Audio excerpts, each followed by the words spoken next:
বঙ্গের শীতের দাপট শুরু হতে কম্বল নিয়ে বেরিয়ে পড়লেন পূর্ব বর্ধমানের কাল্লার বিদ্যাবাগীশ পাড়ার বাসিন্দা তথা বিশিষ্ট সমাজসেবী সুব্রত রায়। বিভিন্ন ইটভাটায় ঘুরে ঘুরে শ্রমিকদের কম্বল বিতরণের উদ্যোগ নেন তিনি।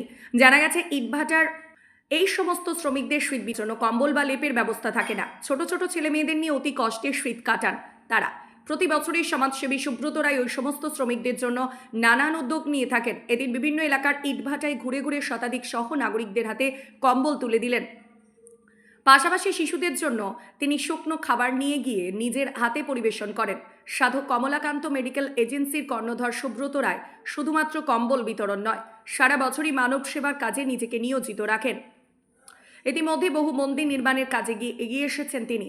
কখনো শিশুদের শিক্ষা সামগ্রী বিতরণ, উৎসবের প্রাক্কালে বস্ত্র বিতরণ থেকে শুরু করে নানান সামাজিক কাজকর্মের সঙ্গে নিজেকে নিযুক্ত রাখছেন সুব্রত বাবু। পূর্ব বর্ধমান থেকে শেখ মিলনের রিপোর্ট, 7 দিন টিভি।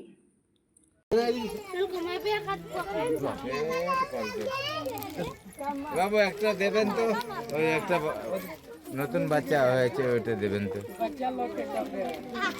দাঁড়া দাঁড়া, ওটা দেবেন।